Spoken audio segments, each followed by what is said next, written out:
Welcome viewers, round 9 action tonight brings you from the wonderful Interlagos track. Certainly copped the beating last night in the F1s that we saw, but tonight we're here for round 9 action of the iRacing V8 Supercar Series, brought to you by RaceSpot TV. I'm Brett O'Brien. No, this isn't Sam Compton. With me tonight I have Jason Dixon from SimSpec Engineering. Jason, welcome to the broadcast. Thank you, Brenton.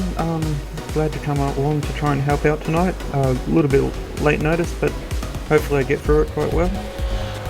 I'm sure you'll do fine, mate, so long as you steer away from those dad jokes that Sammy does. We'll be fine. Tonight in front of us, we've got a long race. It's going to be a pit stop involved, 42 laps of this wonderful circuit here at Sao Paulo, Brazil. Our director, Hugo Luis, he's a bit of a hometown hero here.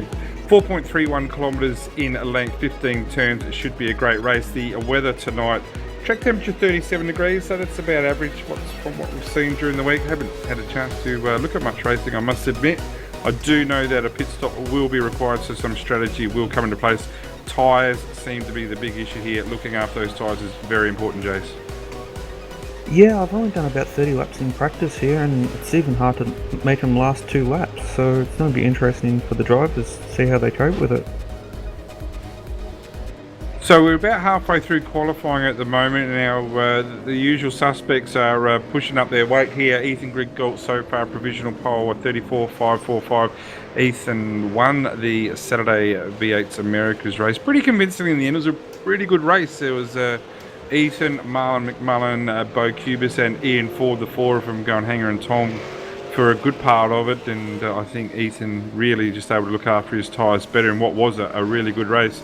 Mitchell Ciliak is also with us again tonight, and this is a guy who's in really good form for Angry Birds Racing. He's done some really good things of late. We actually led for a real small portion of the race at Okayama a few weeks ago, and the usual suspects, Bocatel, Ian Ford, Wayne Burke has got himself up high on the grid so far as well, and a couple of new names to the series, or for the main strength of field. Jackson Evans, I'm not sure if we've seen him for a while. Jeff Gouchy, certainly his first time, and Stephen Williams. Mike Voigt we saw a few weeks ago, so good to see some new names getting their eye rating up and getting in there among the race. Yeah, and I believe Jackson is a GT3 racer in the Australian GT3 series. He races a Porsche from memory. Well, he's certainly a name to watch out for tonight. Jackson Evans, he'll be driving one of those horrible Ford Falcons. I think he's with the Simulate IT team. They're running the Nilox branding on his car. Certainly do notice the Simulate IT branding on the back there. So good luck to him for tonight's race. We've also got Sean Evans racing for KRF tonight. I haven't seen Sean before. And like I said, we've got Matt Jones, who did a good race in the earlier race, a 6:15 or 7:15 race, whichever state you're in. And Matt Morris, who had a lot of dramas yesterday in the V8 Scops race at Phillip Island with a very early incident that paid misery to a lot of others around him. The less we talk about that race for me, I think the better. We didn't have the best race yesterday, but I think a few are in the same sort of boat. So we've got to congratulate Jared on his championship win and the endurance championship as well. Yeah, very strong effort there for Jared and for Bocatel and the ANZ team. And also special mention, be remiss of us not to mention Jay Kennedy, who has done such a great job with V8 Online since 2011. Did his final broadcast yesterday, so spending more time with his family, always the right thing to do there, Jay. So congratulations. Not going to say enjoy your retirement, because everyone knows you'll find your way back, mate, and we look forward to that day. We've got 2.5 minutes to go of qualifying. Wayne Burke has got himself in the second place. He's still 0.2 of a second behind Ethan Griggold. Ian Ford looks like he's struggling a little bit, just the 1/1000th of a second behind Bocatel. I'm not sure these guys have had a lot of practice this week. It was obviously an important race last night at Phillip Island, but hopefully as the race gets on, they'll get faster and faster with that track rubbering up. As you were just saying that, Ian's jumped up to 4th with a 34.91, so it's a pretty good lap for Ian, I think, at this stage. Yeah, he's not going to be too happy about being 0.6 off of the pole position though. And we've got just a minute and a quarter to go, so the cars now will be on their last lap. I was just watching Jackson Evans, Wayne Kendall. This is a team that's going really well with Josh Rogers as well. I think Josh has had a few issues in the early race tonight. But this is a team that's on the up and up. Keep your eyes open for Wayne Kendall and Josh Rogers. I've seen what Josh has done this year, talk good things about him. Hopefully Wayne Kendall, who's now up into 6th position, mind you, will follow on that path. Yeah, they're definitely a team that surprised a few people this season, I believe. I know I was surprised when we went to debut the same livery at the same time when I was running my old team. And talking about surprises on with Matt Jones and the HTR team, who would have thought that for a good couple of minutes there that the HTR team would be on pole position for the Scops race and was leading by 25 seconds. So they certainly had their name up in lights for a short time last night as Matt Jones, 10th position at the moment, rounds that last corner, turn 15. Certainly flat out amongst this section. Is such a good track. A track I think suits the V8 really well. His best time is a 1:35.749. Does he improve? No, he does not. Stays in 10th position. Looking at Wayne Kendall, we were talking about him, a 100. There's no improvement. Jackson Evans gone from a 983 to a 612, so gets himself to 9th position. Saw Ian Ford in the background. No improvement there, and I think that's Greg Sharp, who's made a slight improvement. Gets himself a position. Mitchell Ciliac is running a completely different skin tonight. He's looks like he's joined the ANZ team overnight. So there's a newsflash for us. So there you go. Yeah, so it's hard to keep up with all the changes there. So yeah, keep an eye out for Mitchell Ciliac. I hope I could pronounce it right there, Mitch. I'm sure, hopefully you'll tell us otherwise.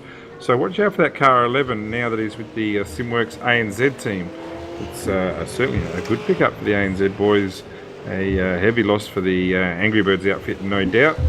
Mitch has been showing some good form. But in the meantime, I think that's almost it for our qualifying. I see Michael Taljanak.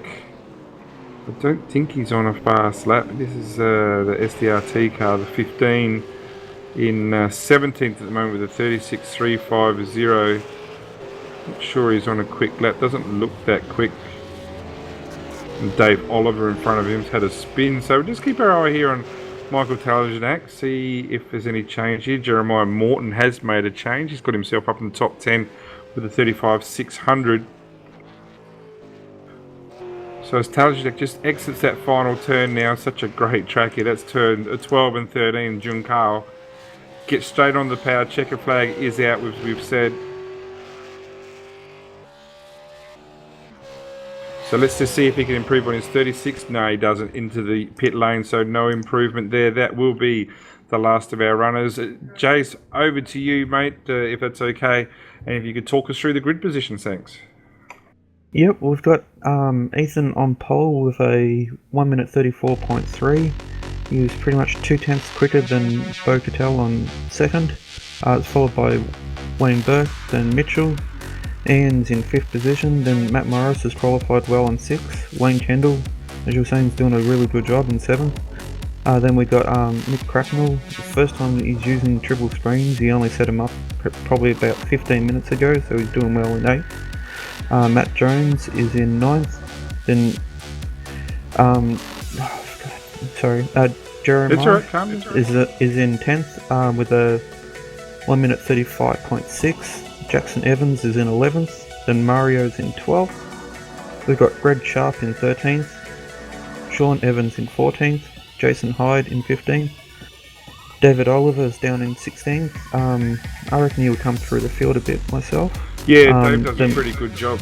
And yeah, I'd expect him to move through. And you've got Taljanak Parks, Mike Voigt doing a German entry, Jeff Gauci, the HTR driver, and Stephen Williams, quite a substantial bit off the pace there in the car 21. Just the cars are lining up on the grid at the moment. Hard to go past Ethan Grigol as your race favourite here.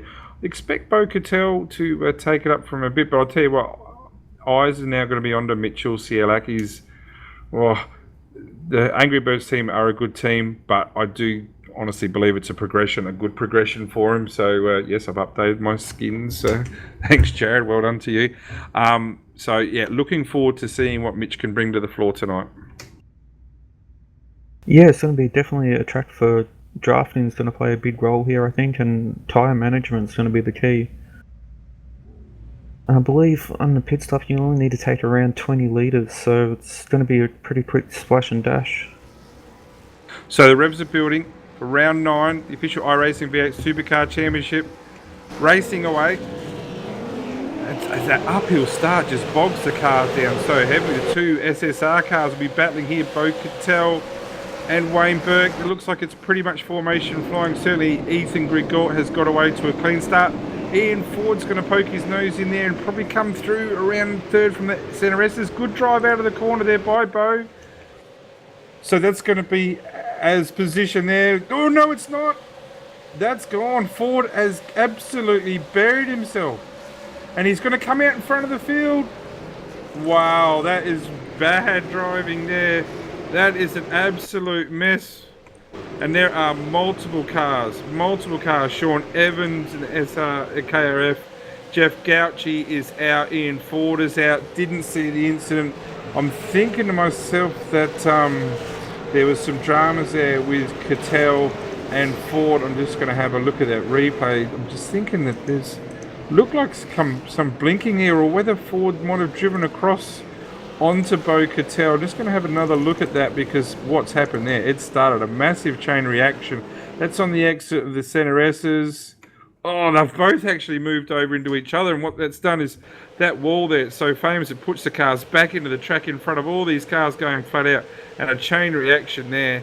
And gee whiz, Sean Evans will be disappointed with that, as will Jeff Gauci, but that is definitely Ian Ford's race. Run, done, and won.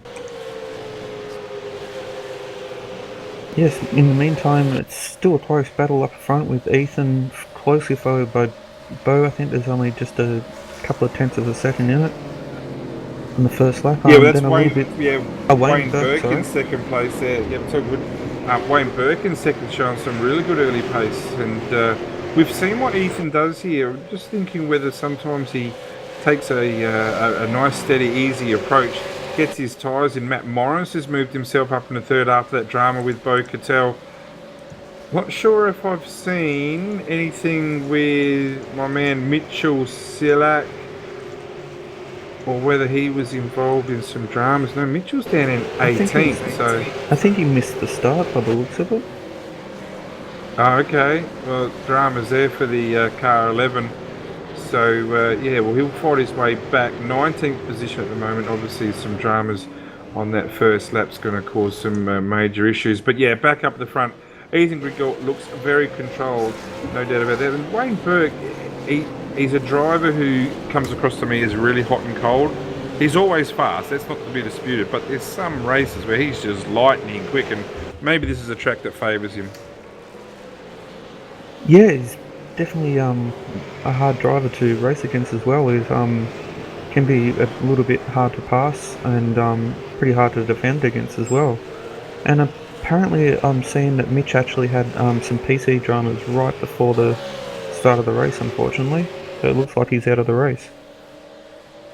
I saw him before, unless he's dropped right out of the race now. No, he's still out there. No, he's there. He's in 19th position, albeit a fair bit off the lead, a minute 24. So certainly not the debut he wanted, but there's still a long way to go in this race. And well, we know the setups that ANZ will provide will be amongst the very best that there is. So he's a guy with talent, we know that, and with the talent, with the setups, he'll find his way up. Let's just say right now he's 19th. He's not going to finish 19th, we know that.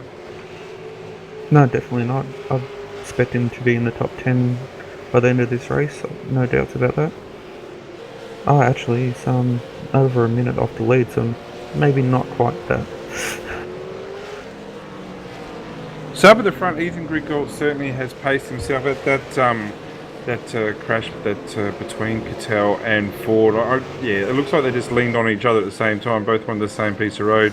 That's never going to happen, and it's always going to end in disaster eventually. But Wayne Burke's doing a great job hanging on to Ethan here. I'm not sure that Burke's going to be able to have the continuous race pace that Ethan does provide, and that's why he's a multiple champion of this series. And he's up there with alien status with the speed that he can produce. But Right now, he looks extremely comfortable. Last lap of 34.864 is just blowing away the opposition. Apart from Berger, and tell you what, Matt Morris isn't doing too scrappy a job either. Up in the third at the moment, just in front of Bo Cattell. Bo's probably still recovering from last night's drink session after that PI 500 win. But the field is starting to spread out, and dramas like that. Tell you what, Bo really deep under the brakes there into the centre S's.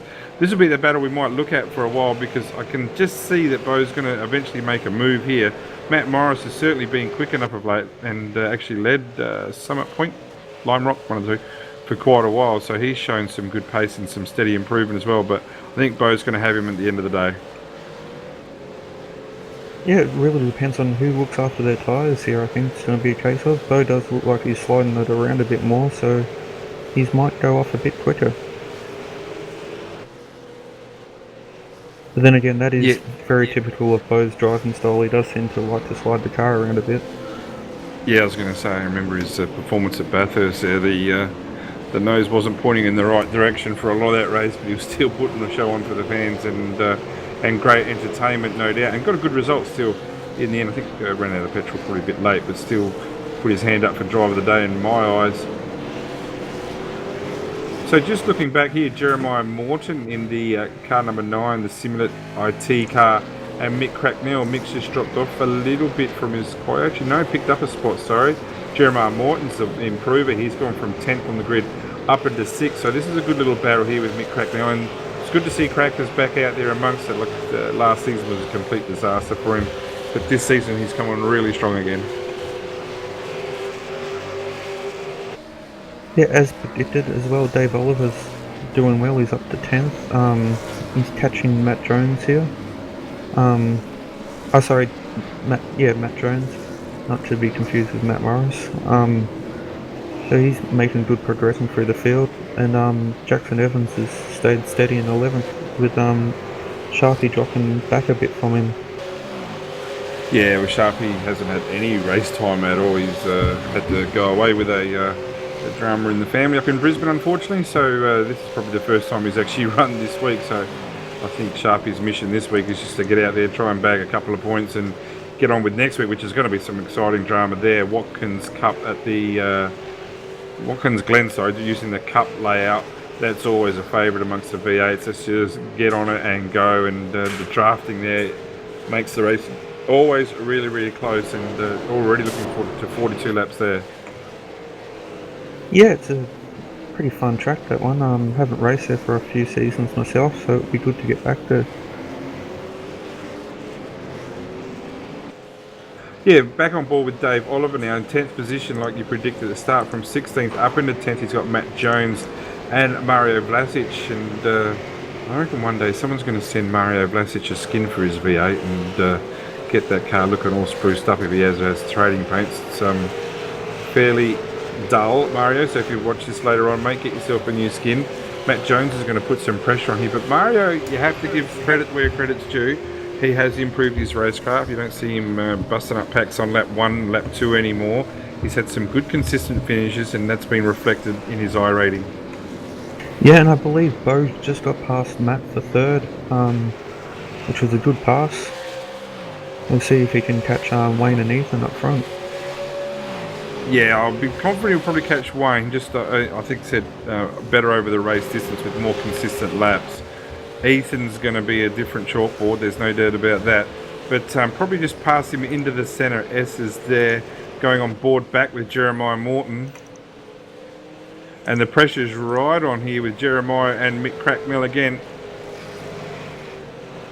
So as they enter turn 6, 7, the Ferradura and the La Regina. Don't ask me to say those or say those or not. I'm going to fall over my tongue in a sec. But Jeremiah, these are the guys I think last night, correct me if I'm wrong, Jason, in case you saw, I think they ended up with a top 10 position last night. So they'd probably be seen to be boxing well above their weight last night. But a great job by them to get themselves into the top 10. Yeah, it was, they've made steady pace improvements through the season, so that I was actually saying to my teammates they'll be a team to watch next year, along with a couple of other newcomers to the season this year. Yeah, there's. I did see in the forums on iRacing that Corey Preston's team's also looking out for some drivers. So jump on board there if you're looking for a team, I guess. Just trying to Yeah, and we see the got car. Stephen Williams that have just turned around and put it in the wall in the quick bed Commodore. Yeah, the quickbeds. Was it 1564? I think it is. So the quickbeds.com car, the GT car, yeah, just tagged the wall. Probably won't be a lot of damage there, I wouldn't think. So he'll be able to get back out there and get amongst it. Not sure. Let's have a look where Mitchell Selak is. What was he before? 1 minute 24 down now, 127.5.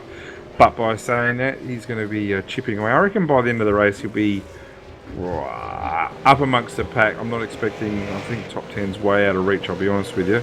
And it looks like his connection's not too crash hot anyway, just quietly. And I'm told that he's been driving around with no sound this race, so that's going to be definitely a hard task.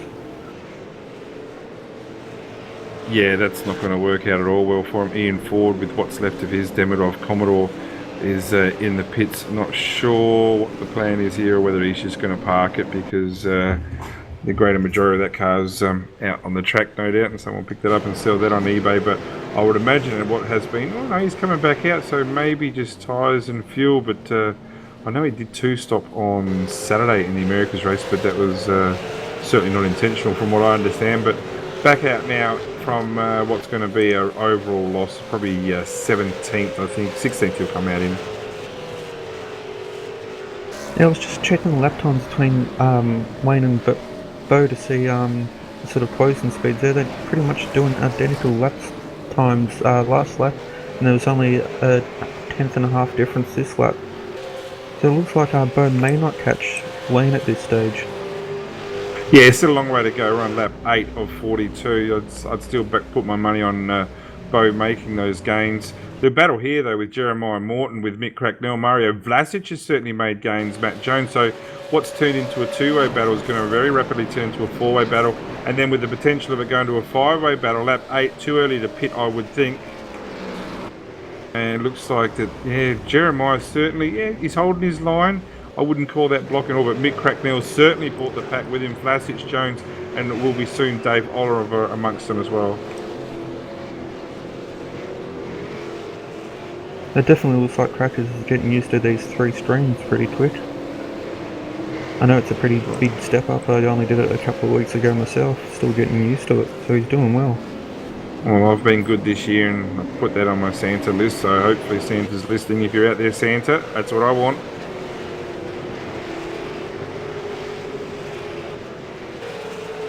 So lap 8 here, just at the exit of lap 8 now. And Jeremiah Morton's doing a fantastic job. It's a good looking car, that Simulator IT car. And they've got some good sponsors on board there. Big Four Caravan Parks. I use it myself up at Airlie Beach every now and then. So it's good to see them getting on board as well with sponsorship. That's really what this coverage and the other coverage V8's online, getting the V8 brand out there. We heavily promote the V8 brand. This is, I'm not saying this right now, but the V8 car itself, the category, is, I think, the best type of racing you can get. These cars are all evenly matched. This isn't a series where the McLaren's slower than the Rough and the Rough's slower than the BMW at certain tracks.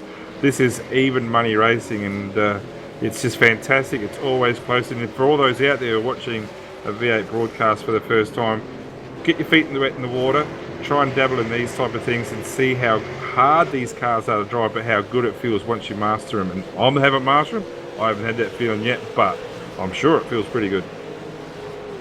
Yeah, I haven't mastered them myself yet, but definitely something worth to try. And don't give up straight away with the cars. They are hard to drive, but it does take a little while to get used to them.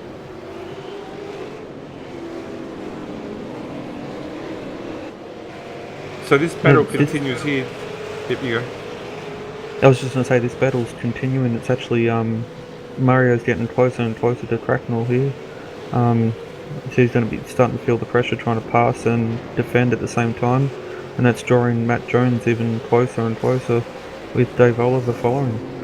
Yeah, well, Jeremiah Morton's last lap of 37.2. Maybe his setup's not real tyre friendly at the moment. But I'll tell you who else is coming up now. Position 11. our man Jackson Evans here in the Nilox Falcon has certainly made some gains again. 1.2 seconds that last lap. Bit of a gap behind him. Back to Greg Sharp had an incident. Looks like a bit of damage to the back there with Parks as well. So I'm thinking there that Parks and Sharp may have had a tangle because I think Parks was in front of Sharp before. So whether they readdressed or redressed, however you want to look at it. But what that's done is Jason Hyde and Mike Voigt, haven't talked about him much. Our German friend in the car 20 as well has 1:37.9. That's pretty consistent laps for him. Talajanak must have had some issues perhaps as early as that lap 1 incident because half the front of his car's missing as well, and then behind him I think Steve Evans is there, but out the front Ethan Grigol is certainly driving away. Yeah, and the battle Matt Morris has just got past Wayne for Bo for third. So and that battle continues, and looks like Wayne Kendall's catching right up behind him as well. Yes, I'm just wondering whether Bo might have made a mistake there because he looked like he was reasonably comfortable before against Matt Morris. Morris, like I said, he's in good form lately. I'm sure he'll say himself that he stuffed up completely last night, but let's not go on about that and get too angry. Yeah, as I said at the start, Wayne Kendall, this is a team to watch out for, the Rat Court team here. And like I said, it's a shame that Josh isn't racing tonight. It's school exam time, I would think. And Wayne's certainly showing the team flag tonight. Yeah, and he's doing a really good job of it as well. I'm rather impressed with his pace here. Yeah, well, he's clear of that Jeremiah Morton battle up the back there, and Jeremiah just looks like he's got the train going a little bit there. And it was a big move by Crackers into the centre S's. That's not going to be able to stick. You're not going to get any traction out there. And what that's going to do is that Mario Vlasic now might get the opportunity to attack Cracknell down this straight here. So good drive out by Mario Vlasic. Let's see if he's prepared to take that dive. I would have thought he could have stayed in the draft a little bit longer there, but he's kind of hung himself out the dry, and you got Dave Oliver and Jackson Evans there just sitting back waiting for something to happen. But this is such a good track, I reckon, for the V8s. I think there's always the family favourites at Bathurst and things like that, but Mario Vlasic is all over the back of the car for Mick Cracknell right now.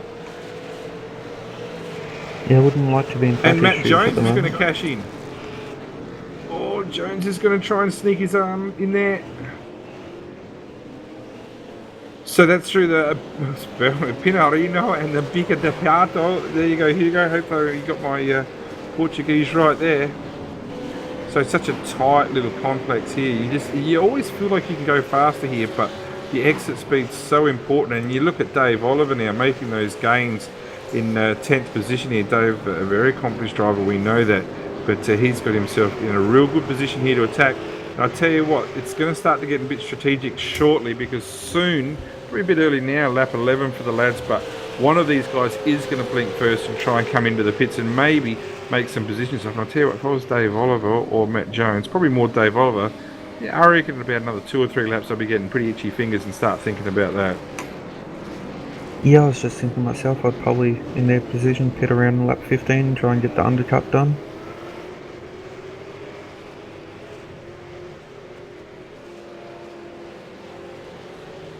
And we've got a battle here for 12th between Greg Sharp, Todd Parks and Jason Hyde. They look like they were almost on 3x3. There's contact. Yeah, Hyde's made a bit of a dive in there, but he's got the job done. What that's done is just put a bit of momentum on Sharp, who's just tapped Parks. I reckon that was completely incidental there. It was such a light tap. Parks comes back on the track now in front of Mike Voigt. So what was a little scrap there between the 3 cars involving Hyde. Hyde is up and away, and he doesn't look like he's carrying a lot of damage. Certainly has got a little bit there, but the Sharp, Voigt and Parks battle, I think Parks was a completely innocent party there, but Parks has just been dropped that couple of spots there, and Voigt's now going to make a move on Sharp. Don't think Sharp's got a lot of confidence in this car tonight as Parks goes through as well. So Sharp dropping 3 positions in this one lap.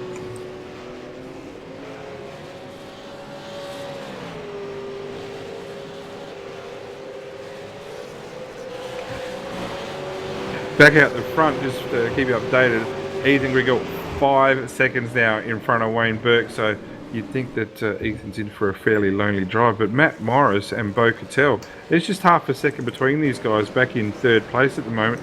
We saw what Matt did a couple of laps ago, was actually able to make a clean pass on Bo. Certainly no mistakes on Bo's behalf there. It was just a clean drive into the centre S's, but Bo's certainly not letting this podium position go. And tell you what, Wayne Burks continues to impress here. He certainly hasn't dropped back into the field. He's 4 seconds ahead of these guys. So the battle of Morris and Cattell continues. Kendall just trailing off a little bit, but meanwhile, Jeremiah Morton, Mick Cracknell, Vlasic, Jones, Oliver, and Jackson Evans still continue their little battle. I think that's going to be the battle of the race here for what will be 6th position.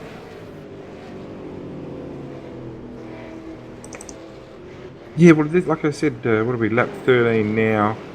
Like I said, the boys are getting a bit toey about pitting.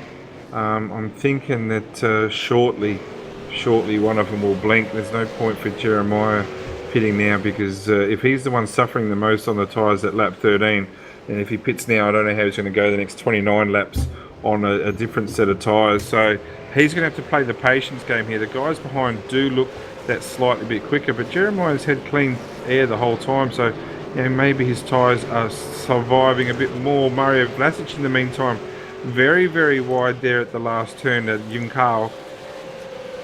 But I think he's actually put the momentum off of Matt Jones as well, who's going to find himself under attack here from Dave Oliver. So a great drive out by Dave Oliver, based on a little bit of an error by Matt Jones. Oliver around the outside of the centre S's. Not going to be able to make it stick out there.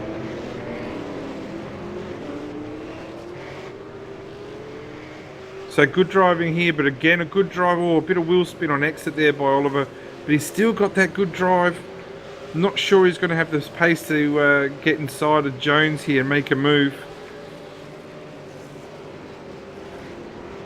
So just holding station at the moment. These guys lap 14. I'll tell you what, Vlasic seems to have dropped off as well from that last corner effort at Juncal there. So dropped a little bit of time. So thinking that maybe Jeremiah, we should give him some credit here. Maybe he's just playing that waiting, patient game, trying to run long, not putting himself off. He's got his little plan, maybe running to some numbers. I doubt it, because they will have to pit eventually, but looking after the tyres ever so important. He does seem to be driving the car a bit straighter than those behind him, so he could be just looking after tyres here. And Jeremiah and Crackers have pulled away a little bit from Mario, so this might give Crackers a chance to attack without having to defend. Yeah, well, Jeremiah's last lap time of 36.5, certainly highly comparable to other laps. Actually, that's his fastest lap for quite a few laps. So he's actually getting himself faster, I guess, as the fuel load gets lighter and that track rubbers in that little bit more and more. 36.4 last lap. That's not far off his fastest lap of the race so far. So the Simulator IT car is actually starting to come into its own now that track's rubbering up nicely for him. Mick Cracknell is 36.5 as well. And Vlasic is dropping off here. Jones a 37.1, if you don't mind, with Oliver, and Jackson Evans is starting to probably find a bit of a pinch here. He doesn't race the V8s a lot from what I understand, at 37.6. So these guys here overall, anything between 20 and 25 seconds off of the ultimate pace of our race leader, Ethan Grigol.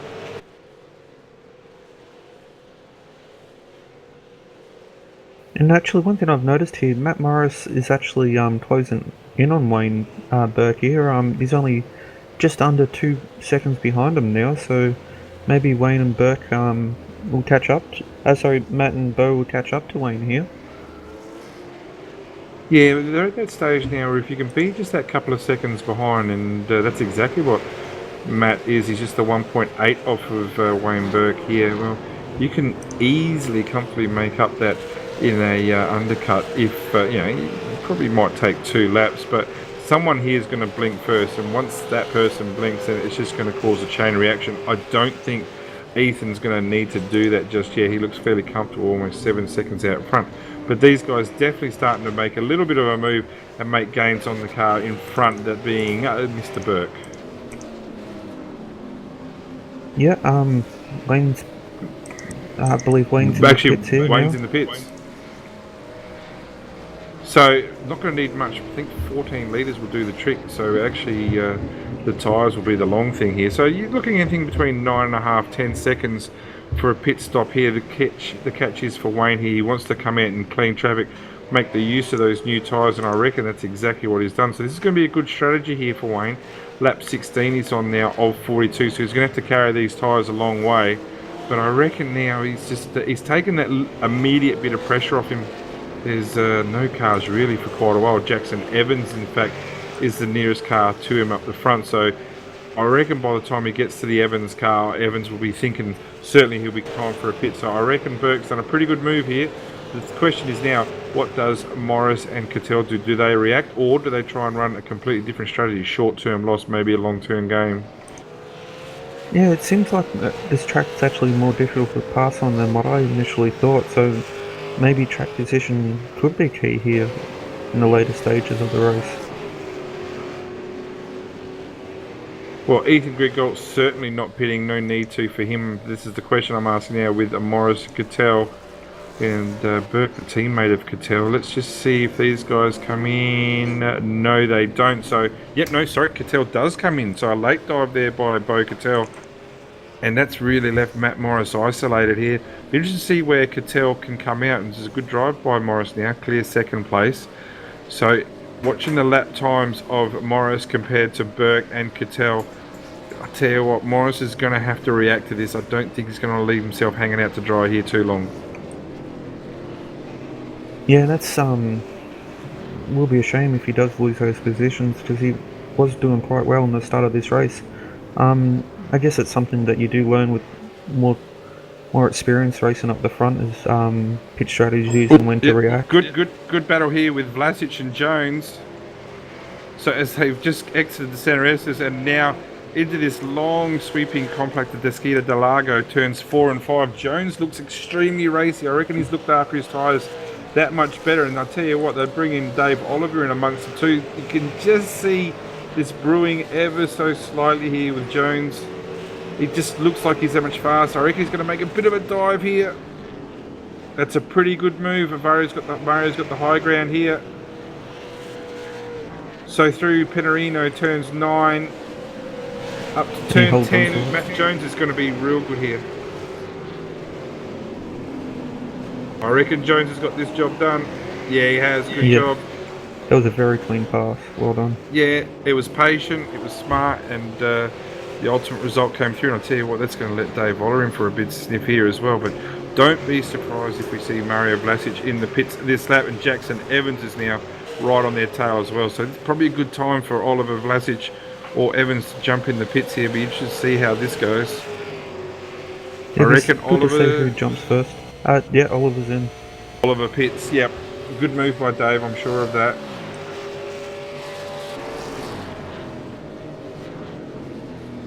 And up also, just keeping an eye, as we were saying, on our lap for Wayne Burke, a 35 flat last lap. I want to jump over to Matt Morris and compare that 35 flat, just looking for the Morris car now. Yeah, he's done a 36.2. 36.2, so there's a big net gain there. So on the virtual track, you would already, Burke has got himself up to second, which is where he was originally, but he's making significant gains. Bo Cattell is an outlap of 57.6. Disregard that for now, but trying to find where Matt Morris is going to pit. He's going to need to pit shortly, but otherwise he's going to be running a significant loss and losing track position. And there was Mitch just had a big loss in front of Ethan there, so Ethan lost a bunch of time then, and been in traffic and been about half a second a lap off of Wayne and Bo. He may drop back into their class later on to this race. So Morris is visibly struggling on tyres, and he goes on with another lap. This is like I said, his short-term loss here, but he will come strong later in the race. But it's how much he loses now. Pretty consistent times here, though, has to be said. 36 flat last lap, followed by 36.2, so a little bit off there. But he's holding on to that second place, and you're right, Little Gain's made 9.6 seconds now behind, but what we want to see now is really where the chasing pack of Burke and Cattell are. Burke is about 21 seconds, near enough too, behind Matty Morris, and that's just going to keep coming down.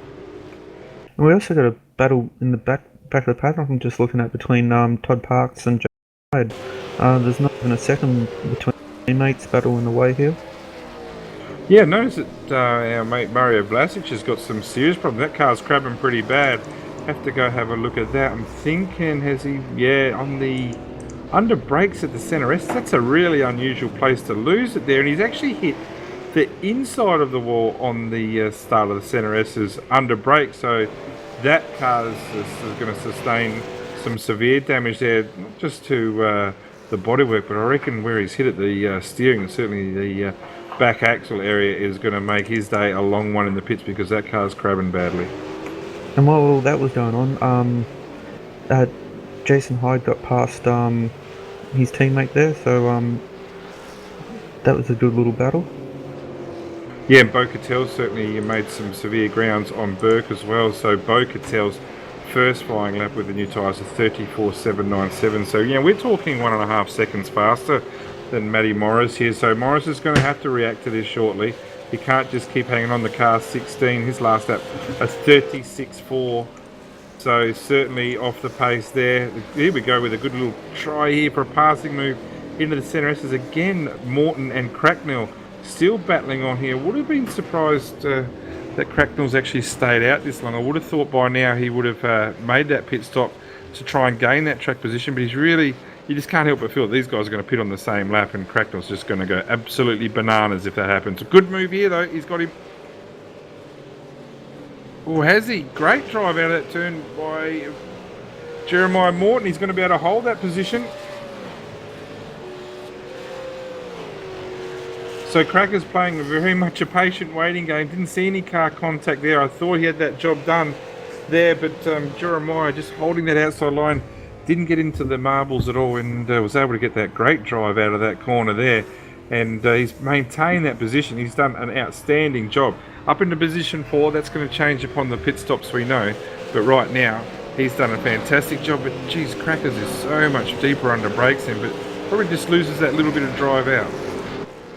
Yeah, I think that move there with Crackers, something I've had to get used to as well. Suddenly seeing a car beside you on a screen that you never had before, it's a little unnerving, and it's exactly like some of the moves I tried to do when I first went to triple screens. So and this that's probably what happened. And this is going to be where problems might start here for the Burke and Cattell cars. The first of our traffic, they're stuck behind Matt Jones. Don't forget there's no blue flags waiting. Jones is going to be pitting in. Good luck with that, Matty, because Burke was just about to go have a look on the left there. Good thing that Jones told him what he was doing, because I reckon Burke was going to sneak his nose in there for a passing move. That's released the Burke and Cattell car now. Sean Evans is back out in the track for the KRF. Sean, your last lap was 30 minutes and 5 seconds. 30 minutes and 5 seconds, so you are off the pace. I reckon you'll improve as the race goes on. Didn't want to embarrass you there, Sean, but I had to. And Matt Morris stays out again now. Before we noticed it was, 21 seconds. It's now down to 19 seconds. So that's between him and the Burke car. Back to Bo Cattell, it's 20 seconds even. So there's going to be position changes here for sure. Upon Morris coming out, he's going to be a net 4th, I would imagine. Yeah, it's going to be interesting. I reckon they'll be getting pretty close to Ethan when he decides to pit here as well, because he's been in traffic. He's coming up to some more lap traffic in a lap or two, so it's going to be interesting.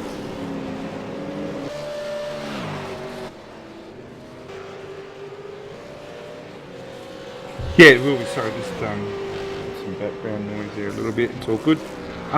Just keeping an eye on Mitchell Cielak. He's dropped that one lap, so I'm not sure whether Mitchell's had that pit stop, but keeping half an eye on him. Matt Morris, in the meantime, continues on a 36.1 and a bit of feed there. And Wayne Kendall, a 36.5. So these guys are dropping off. Mario Vlasic, we talked about his incident a couple of laps ago in the centre S as his car's parked. His day will be done.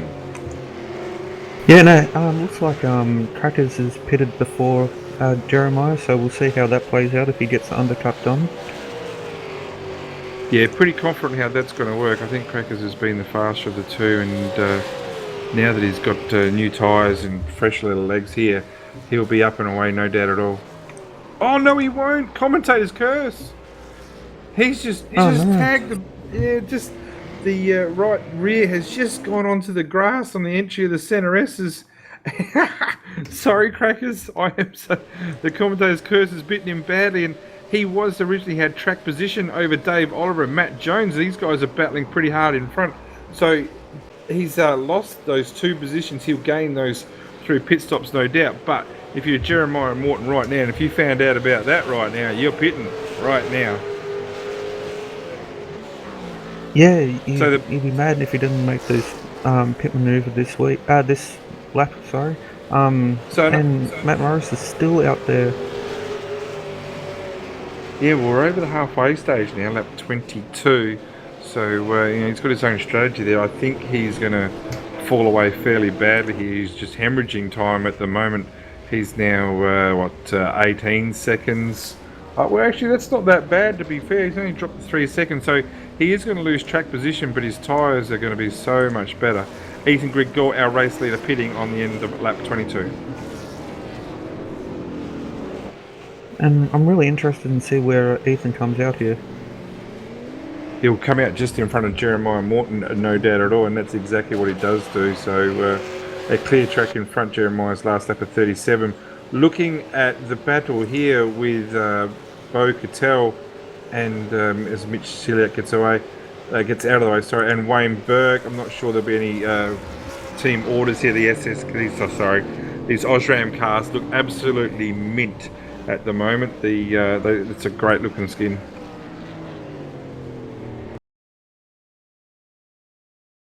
And it looks like Dave Oliver and Matt Jones have had a bit of a Barney as well, so I'm just going to catch that. I'm just wondering whether Dave Oliver is going to redress that. Doesn't look like it, so that's actually let Crackers back through both of these guys. So the cars of Oliver and Jones, these are guys who their tyres are getting pretty old right now, and tell you what, you'd be screaming in their ears to come in and have a pit stop, because these guys are just throwing time away at the moment. They're going the total wrong direction. And Jackson Evans has made some serious ground here. I don't think Evans has pitted. Yes, he actually has. So the Jackson Evans has pitted. And I'm thinking that Jones had that spin. Not sure if Jones has pitted yet at all. No, actually, I think Oliver is redressing here. So just got word that Dave Oliver certainly has pitted. And has done the right sporting thing. So well done to Dave Oliver after that tap. Has done a redress, and we'd love to see that. We saw a couple of weeks ago Ethan Grigor and Sam Sutton had dramas at Brands Hatch, quickly redressed, and it's the same here for Dave Oliver. So well done to Dave. No doubt Matt appreciates that. No one wants to see the cars going off, but if someone's at fault, it quickly gets redressed, and it's great to see. Yeah, it's always good sportsmanship.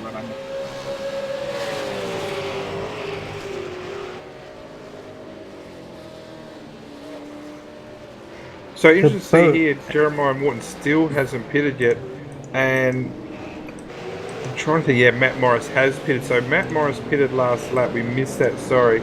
But having a look where he is on track now compared to Cattell and to Burke, and Cattell's actually got through Burke as well here, so there's going to be, like I said, I think Cattell's going to be over race distance, is going to be slightly faster and more consistent. But these guys are coming up to Jeremiah Morton. Surely Morton's going to be getting close to pitting. We're on lap 24 now. Yeah, and I don't see him making that sort of gap back up in the later stint of this race, because he'll have to deal with some traffic as well. Well, unless Jeremiah's trying to get a bit of extra TV time, because it looks like he's staying out there. Yeah, he is. No, pitting. So a late entry there again for Morton. So let's just have a look at the times of Cattell as he crosses the strike. 35.4, a very good time there by Bo. This is where Crackers went off not so long ago, but these guys are formation flying for sure. And it's such a good effort by these two. Up into second and third place. Had a few dramas earlier, did Bo, with Ian Ford, and dropped a couple of places and sunk behind Matt Morris. But just with that pit strategy, these guys now, Matt Morris has gone from comfortably in front of him to he's now over 7 seconds behind. So yeah, probably a mistake there. But by saying that, keep your eyes on that Morris car because he will have the newer tyres, no doubt. Actually, he's 8 seconds behind Bogatel, so he'll have the newer tyres and significantly newer tyres. I think what lap did Burke pit on? He pitted lap 16, so we're talking about 8 laps newer tyres for Morris. So let's see what kind of gains can be made.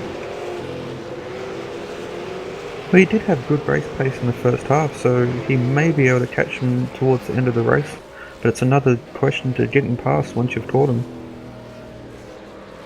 Yeah, well, that's right. As you said, Jeremiah Morton has exited that pits.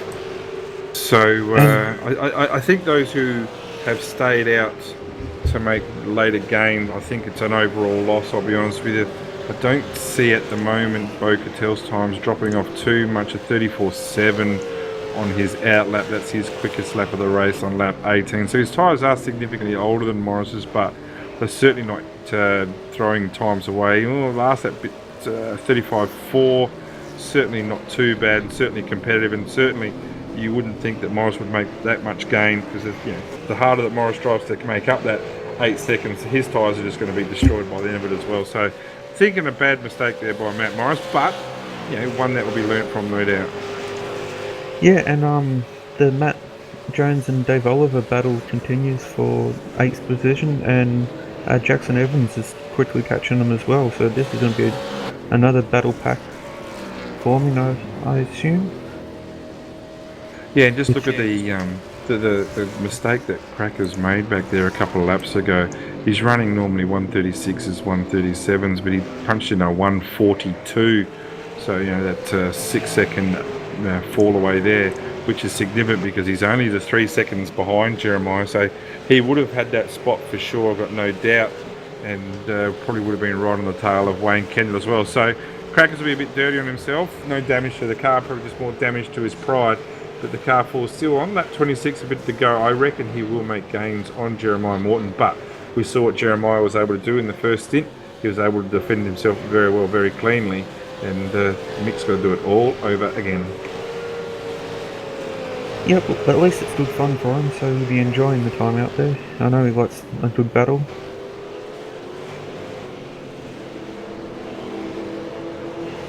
So the battle here continues also between Matt Jones and Dave Roll. This has been going on and on. We saw them get involved in a little tag a few laps ago. That problem was sorted out by Dave, but it just doesn't look like any threat here at the moment by Oliver. Jones, again, is another guy who's improved a lot, and I think this HTR team, there's an emergence here with these guys, and we had a bit of a joke about, I think it was at Paul Chikuti last night grabbing pole position. We know what really happened there, but it's a team you do see more and more, this HDR car, and it's fantastic to see more teams participating in the V8s, and it's making the series and the SCOP series and any other V8 series that's being run more and more competitive, and that's exactly what we're after. Definitely, it also helps bring more sponsors to the series with more names on cars and different liveries out there. That really helps for everyone. The more people get involved in the different series that run around. One thing I have noticed over the last 2 laps, Matt Jones is able to, Matt Morris, been able to close a second in on Wayne Burke so far. That's down to 6 seconds. Yeah, I've noticed that as well. At the same time, Burke has dropped about 1.3 to his teammate Cattell. Cattell looks very comfortable. And Mitchell Sialak here with that new tail. Oh, Burke really taily there as he came out of the Junkawa through that little bend, that turn 13, as they come onto the Subida de Boss, that's turn 14. You remember where Mark Webber crashed his Jaguar, I think it was his last race for Jaguar, years and years ago, completely mangled that car. Right at that section there, for all those who remember that famous incident a long time ago now. But Berkey there starting to get a bit taily. This is where Matt Morris will start seeing him shortly. Matt Morris can now see him, so they now are on the same straight together. So it's going to be like a red rag to a bull. Morris has now got his target locked on. And I believe something's happened to Jackson Evans. He's disappeared off my screens. Yeah, he's in the pits at the moment, so obviously some dramas there for Evans. What's he done here? Just having a look now. No, he's gone off at turn 11, but I'm thinking that there's been some earlier drama. Yeah, there is. Yeah, so on the exit there of the Bigo de Pato, as he comes from exit turn 10 into turn 11, he's just got on the wellies a little bit too much there. Put it into a fence. I think his steering damage has made an end to his day, which is a shame because Jackson was doing a really good job. And hopefully we'll see him in the future in many more races.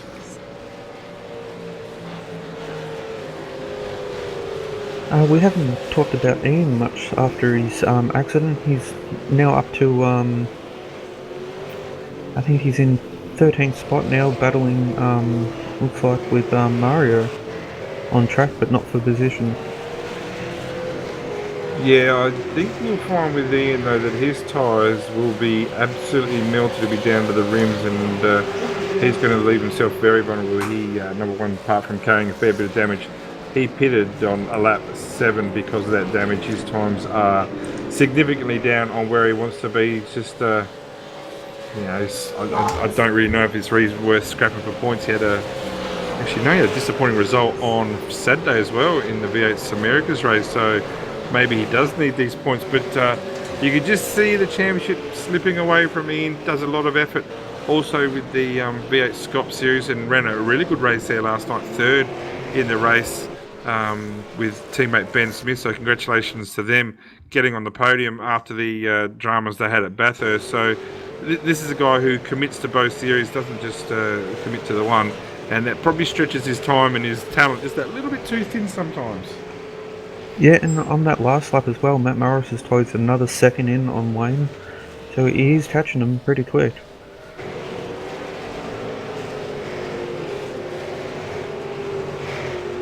Just also lost Michael Taljanak. I think his engine's gone kaput. That's obviously, I would imagine, all the way back from that lap 1 drama there. So it's been a long night for Michael, and I don't think he'll be too disappointed that his car's finally popped.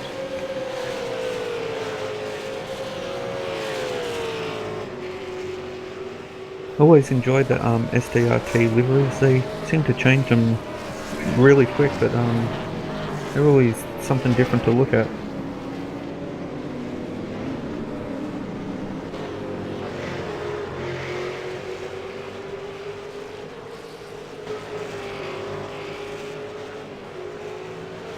Yeah, now the gap between Wayne Burke and Matt Morris is down to 3 seconds between them.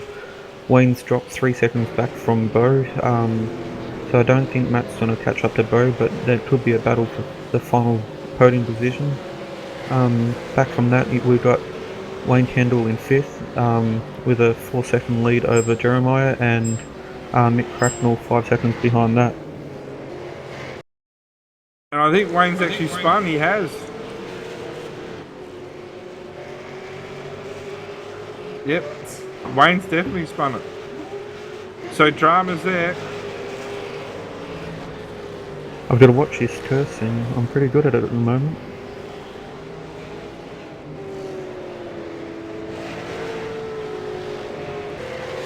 That's the commentator's curse for you, once again.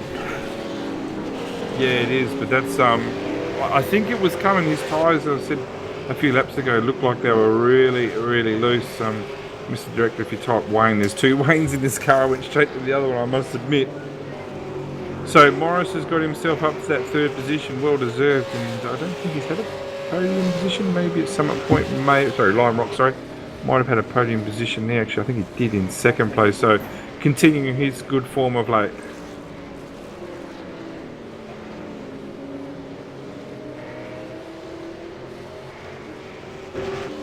It looks like Wayne's continued, so that's good news. We're interested to see how his tyres hold off the rest of the race, and if Wayne Kendall can catch him. Yeah, well, last lap for Kendall was 35.8, comparing that to Burke's other laps. Outside of the spin, he just lost 10 seconds there. But Burke's laps, 36.4, 36.9, so there is a chance here for Burke to maybe get under threat from Kendall here. So still the 12 laps to go. And the battle continues between Matt Morris and Dave Oliver. I don't think these guys have been separated all race.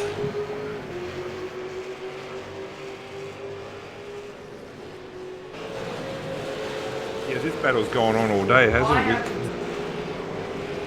Sorry about the background noise.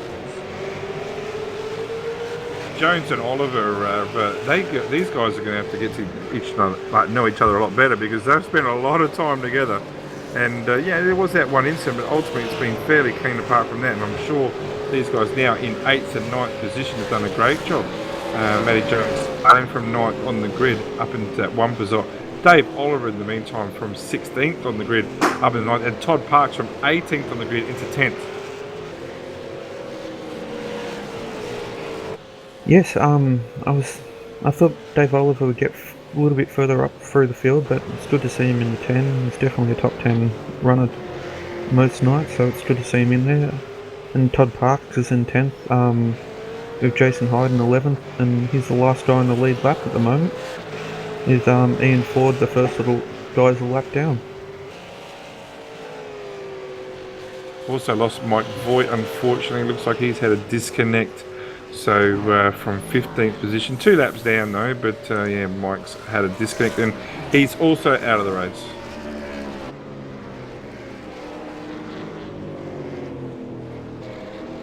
Well, we're on lap 32 now, so there's 10 more laps to go. Definitely looks like Ethan's got this one in the bag. And Bo's 11.5 seconds behind Ethan, with Matt Morris another 6 seconds behind Bo. Doesn't really seem to be catching him anymore, so that battle may not heat up towards the end of the race. But Yeah, between sure the lanes, there's now 7 seconds between them, so we'll have to keep an eye on that one as well. No, I think Burke's going to be putting up the white flag there. He's not going to be able to make gains on Matt Morris, but yeah, Wayne Burke and Wayne Kendall, like you said, 35.6 last lap compared to a 36.3, so still those little gains made. Wayne Burke, that is, has got that little bit of damage in that front right, probably might slow him down a little bit per lap. So I've just got so many things happening in the background, it's insane at the moment.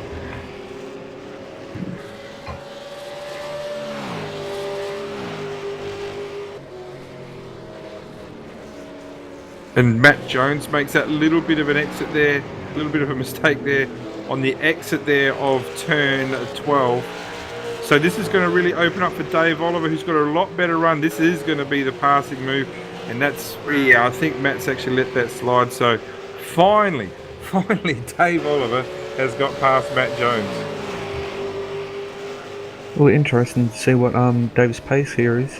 If he can close the gap to Crackers in front of him, or if he continue to battle with Matt. Because while he's still a second or so behind, he can drive back past. Crackers will be disappointed with this because he hasn't actually made those gains on Morton that I thought he would have during the race. So Crackers looks like he's going to be settling for 7th, and like I said, I don't think that's what he was after when he started the race. Dave Oliver and Matt Jones continue their fight in the meantime. Plenty of airtime for these two guys, and they deserve it. They've raced well. I'm just not sure whether Jones is going to be able to hang on to the curtails of Dave Oliver here. One thing I must admit, I love seeing Eaton on the side of a V8 Supercar. One of my favourite little Escort rally cars was sponsored by Eaton, so it brings back good memories of those cars. And it's good to see him getting involved in sim racing. Yeah, it's great to have sponsors on board, and yeah, and thanks to Eaton for sponsoring the team and getting your names out there. And I'm not sure what Eaton do. I'm sure hopefully you can tell me. But yeah, what do Eaton do? Let's give them a plug. Yeah, they do a range of from superchargers through to other little bits and pieces they do for cars. Sort of our equivalent of some of our local manufacturers that we have for Holden and Ford, they do for some big companies. Well, I don't think my Nissan Patrol's going to be in the market for superchargers over the next bit of time, but yeah, everyone's in the market for a supercharger. Well, there's your brand. Eaton, get on board, you know, support those that support us. So yep, get on board for sure. In the meantime, we've got a guy that's out in the race lead, and be remiss we haven't talked about him for a long time. 14.5 seconds is that lead, and to be honest with you, I don't think he's really pushed himself at any stage in this race. 35.2 last lap is significantly quicker than the rest of the field, but he's been pretty much battling away consistent mid to low, or you'd say low 35s. He's dropped into 34.3 just to keep himself motivated, I guess, quite a few laps ago, but this car hasn't got a scratch on it. It's looking extremely clean. This is the type of drive tonight that takes Ethan Grigalt to what is possibly going to be a third straight iRacing official V8 Supercar Championship. Yeah, I think I saw Jason Hyde go off right behind him. He did. So Jason Hyde's just completely lost his brake marker there at turn 1, and the centre S is there and has plummeted into a wall. Yeah, and the gap between Bo and Matt Morris is closed too. It's under 3 seconds now. Yeah, well, this is going to be interesting, isn't it? Lap 35 now, so certainly time in the bank here. This is what we were saying with the with that short-term loss, long-term gain, and these gains are significant now. 35.8, so another 7/10 of a second gain on Bo Cattell. Mitchell Sielax in front of Morris here. Just going back here, I reckon, yeah, Matt Jones has just had a small lose there, so that's dropped him off the pace a little bit, but Dave's still got to deal with the teammate of Matt Jones. He's got Jeff Gauci in front of him. I can't see Jeff putting up too much resistance here, and no doubt with the blue flags waving, Jeff does the right thing and lets him through. But yeah, getting back to Matt Morris now. He's just got Mitchell still in front of him. We'd like to think Mitchell will probably be getting out the way sooner before later. Still hasn't let him through, so I'm not sure what Mitchell's got a lot to race for here. He might be making gains on Jason Hyde. Yeah, that's where it's going to be there. So Mitch trying to make gains on Jason Hyde. I think he'll make very short work of him. Jason's just pretty much had his car stationary there whilst he let Cattell through. So Morris continues the chase. Let's have a look at their last lap times. So Morris is 36.3, 36.4, Cattell just that 1/10 of a second. That gap's now under 3 seconds, 2.6.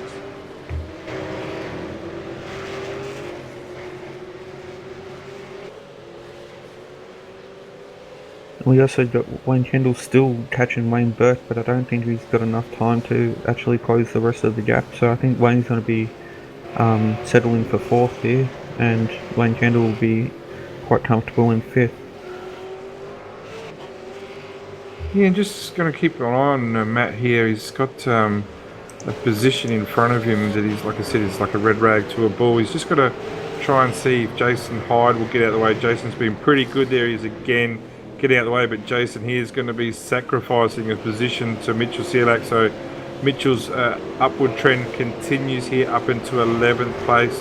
Yeah, maybe he could knock on the door of the top 10. Who's his next target in sight? I think he's going to be Todd Parks, who's well down the road, so it's really going to take a DNF or an issue for Mitch to make that top 10. But on board now with Mitchell's Matty Morris. We're just going to ride on board this for this lap here, on board with Matt Morris now. So this is lap 36 ending. We'll stay on board for a lap and let's get you to listen into the V8 scream around this wonderful Interlagos track at Sao Paulo in Brazil as he enters lap 37.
So a good lap there by the Bircher EFI service and centre car there. Matty Morris putting in a 36 flat. That's the quick lap for him over the last couple of laps. I did notice that Bocatel, the previous lap, actually made a 1/10 gain on Morris. So Morris's tyres probably might be screaming enough's enough. He's actually only just picked up the 1/10 there.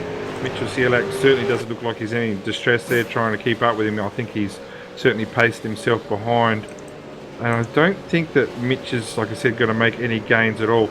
Probably should keep our eye open on Ethan Grigalt for a little while here and acknowledge what he has done. But this is a guy who generally, if he shows up in races, he generally wins here. Not sure what his plans are for 2016. Not going to get involved with. He does this. He.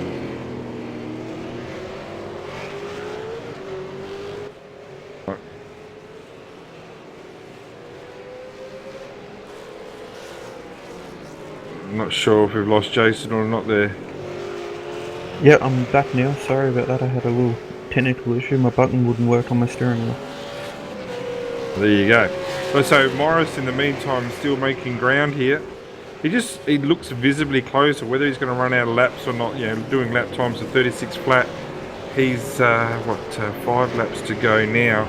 Bit of a gap to make. Just at what is that? 2.7 seconds. But it's a clear track between the two. There shouldn't be any lap cars interfering between now and the finish. Maybe Mario Vlasic might have to get out of the way for Bocatel, me thinking. But outside of that, it's going to be pretty clear. And Morris with a 35.795. Where did that come from? Yeah, he's closed it down to under 2 seconds now. Yeah, so that's another 0.8 of a second gain there. So whether Morris has just had a bit of a back off and let those tyres come back down to a proper temperature, but a significant gain that last lap. Didn't look like Bocatel had made any mistakes at all. I think it was just a matter of Morris going faster, but Cattell does have that high ground. We talked about it earlier. He's going to come out with track position, and at the moment it's certainly paying off. And I know from personal experience, Bo's not the easiest person to pass either, so he's going to have his work cut out for him if he does catch up. But Matt Morris is definitely a standout for this race with his quality of driving, which is really good for him. I'm sure he'd be quite proud of his efforts tonight, not to take away from it. He's pretty damn impressive.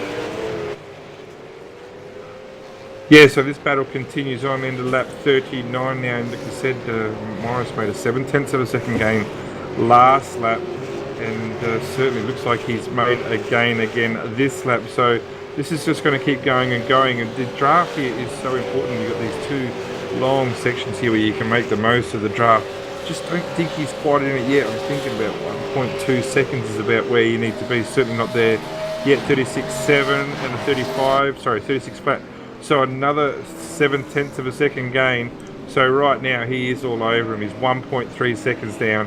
You'd like to think that by the end of this end of this lap, he'll be probably close to about half a second off.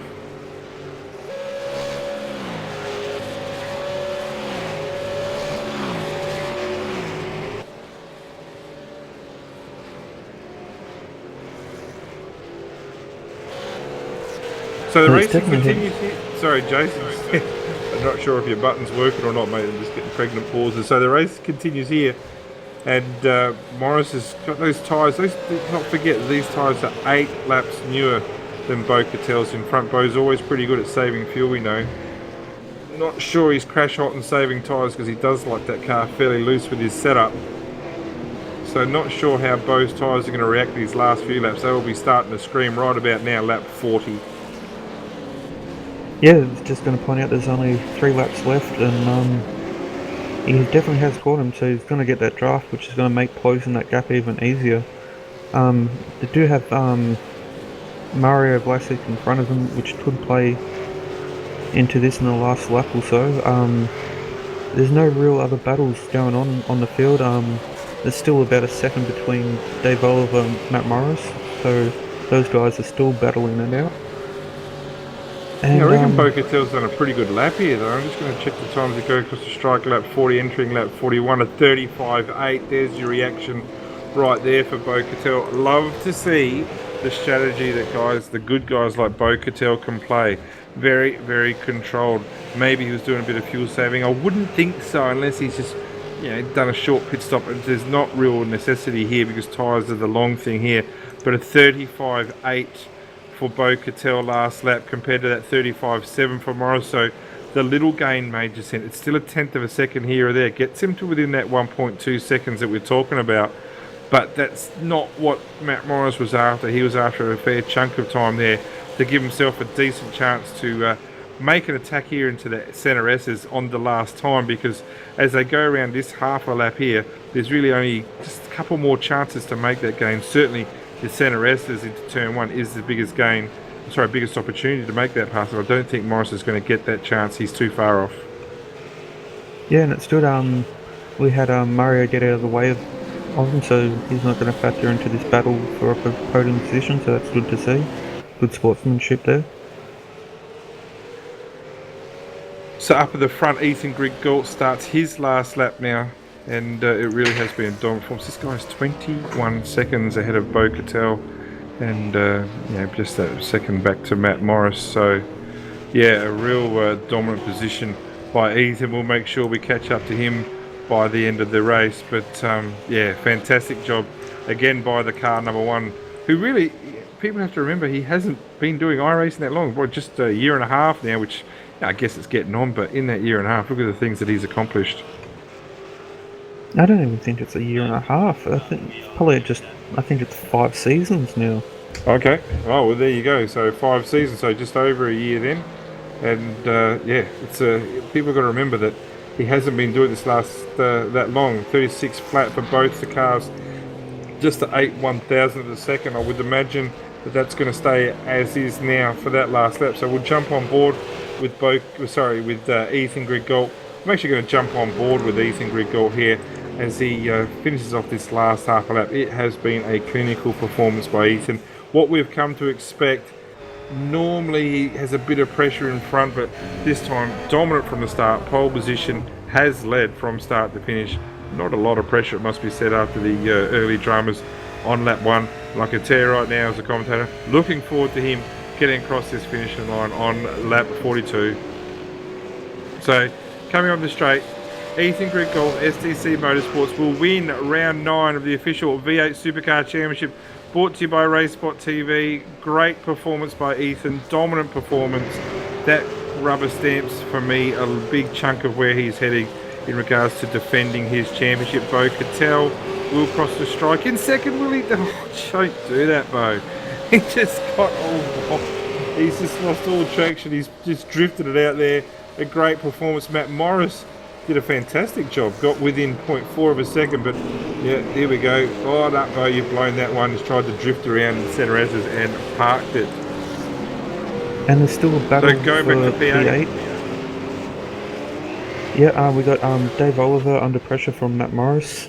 Less than a second between the two. Pretty much a handkerchief full race has been between them, so it's been a good battle for those guys. Yeah, Dave has been very controlled here, hasn't he? And he'll deserve this 8th place, and well done to him. And also for Matt Jones, and these guys had a bit of an issue mid-race and redressed the problem, no dramas at all. So really good job to them as Sean Evans finishes what will probably be his last race in KRF, is my understanding. Moving on to another team pretty much in about 30 seconds, I would imagine. So looking forward to seeing what he can come up with as of next week. But yeah, enthralling race there between second and third. Matt Morris did a fantastic job, but Ethan Griggault dominant once again, your STC team, mate.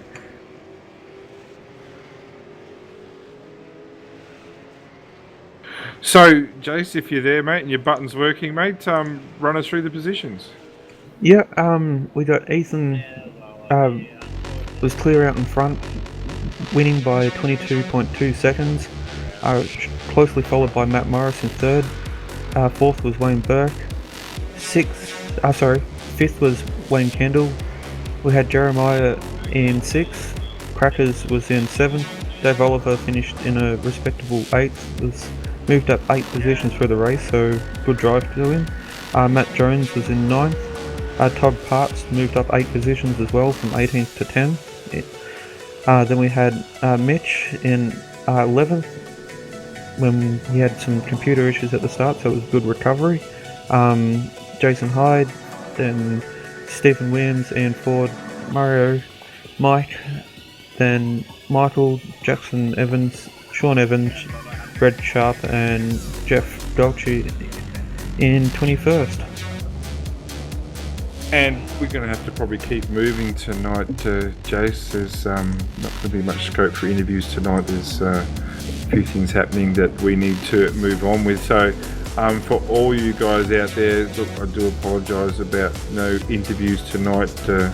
Like I said, things are happening that we've got to sort out. But Jace, mate, your first race, 42 laps. How was that on your debut for commentating? And like I said, Sammy Compton was away tonight. A storm went straight through his house, just wiped out his internet, telephone, etc., etc. So Jace was caught up at the extreme last minute, only with a couple of minutes to go. Dragged him in here. He's never done it before. So how was that, Jace?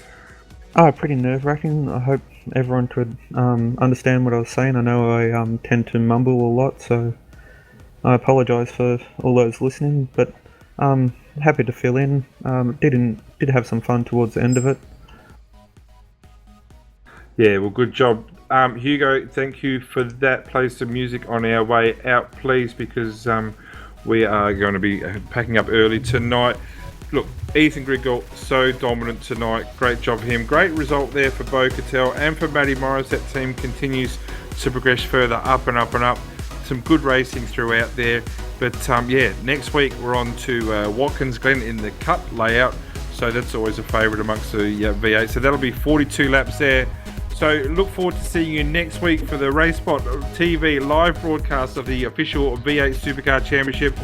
Mate, Jace, thanks for stepping in tonight. Really good job, mate, and good luck to SimSpec and STC in the future. In the meantime, I'm Brett O'Brien. That's Jason Dixon. Thanks and have a good night.